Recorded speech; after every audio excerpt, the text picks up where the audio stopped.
Spring, 1943. A muddy airfield in eastern England. British pilots are standing around a brand new American fighter, and they're laughing. It's huge. Fat. Awkward. One pilot jokes that if the American gets in trouble, he can just climb out of his seat and hide inside the fuselage. Even US pilots aren't impressed. After his first flight, Ace Don Blakesley steps down from the cockpit and mutters. It ought to be able to dive, it certainly can't climb. Across the channel, German intelligence reports the same thing, a 7-ton American flying barrel that looks too heavy, too slow, too ugly to matter. Within 2 years, that same aircraft would destroy 86,000 rail cars, 9,000 locomotives, 6,000 armored vehicles, and 68,000 trucks.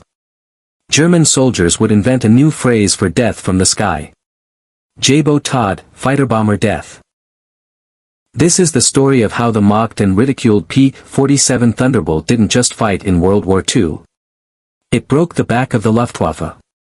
Before we dive in, if you're new to the channel and you enjoy detailed history and war documentaries like this one, make sure you like this video, subscribe to the channel, and leave a comment below. Your support helps the channel grow. And I'll be bringing you more in-depth stories from military history, World War II, and the untold moments that shaped America's role in global conflicts. Now, let's begin. The Thunderbolt began with Alexander Kartveli, a refugee who fled revolution in Eastern Europe and rebuilt his life in America.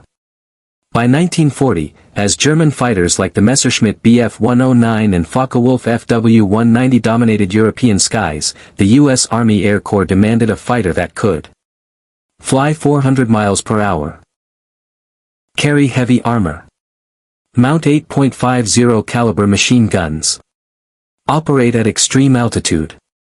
Kartveli didn't design a sleek interceptor. He built a powerhouse. At its heart was the Pratt & Whitney R-2800 Double Wasp, producing up to 2,300 horsepower. A massive turbo-supercharger system ran through the belly of the aircraft, so large that engineers essentially built the airplane around the plumbing. The result was heavy. 17,000 pounds fully loaded. Pilots called it the Jug. When the P-47 arrived in England in 1942, its weaknesses were obvious. Short range. Sluggish climb at low altitude. German pilots quickly learned that if they pulled sharply upward, the heavy American fighter would fall behind. Losses mounted. Critics felt justified. In 1944, a new paddle blade propeller changed everything. Climb performance improved dramatically. Above 25,000 feet, the Thunderbolt dominated. In a dive, it was nearly untouchable, exceeding 600 miles per hour. German pilots who tried to escape by diving discovered a terrifying truth. The Jug was faster coming down. As the P-51 Mustang took over long-range bomber escort, commanders realized the Thunderbolt's true strength wasn't air-to-air combat. It was destruction. On return flights, P-47 pilots began strafing trains, trucks, fuel convoys, anything that moved. Before D-Day, they crippled rail lines across France.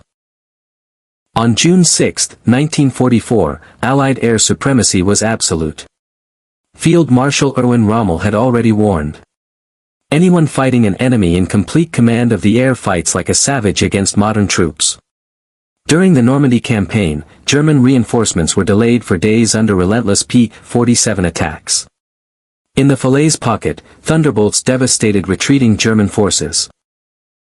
By the time the Battle of the Bulge began in December 1944, Germany's last gamble depended on bad weather grounding Allied air power. When the skies cleared, P-47s rose in waves. For 5 straight days, they destroyed tanks, trucks, and artillery columns. The German advance stalled. On January 1, 1945, the Luftwaffe launched Operation Bodenplatte, a final attempt to cripple Allied airfields. They destroyed aircraft on the ground. But American factories replaced them within days. A captured German pilot stared at the new Thunderbolts and said quietly, "That is what is beating us." The Thunderbolt produced legends. Francis Gabreski became America's top ace in Europe with 28 victories. Robert S. Johnson survived a brutal attack that left his aircraft riddled with cannon fire, yet the jug brought him home. Colonel Hubert Zemke led the famed Wolf Pack, the highest-scoring P-47 unit in Europe. One pilot said it best. If you want a picture for your girlfriend, stand in front of a Mustang. If you want to get home to her, climb into a P-47. The Thunderbolt survived because its air-cooled radial engine had no vulnerable coolant lines. It carried heavy armor. It was built like a tank. It could absorb punishment that would destroy other fighters. And from D-Day to victory in Europe, it systematically dismantled German logistics.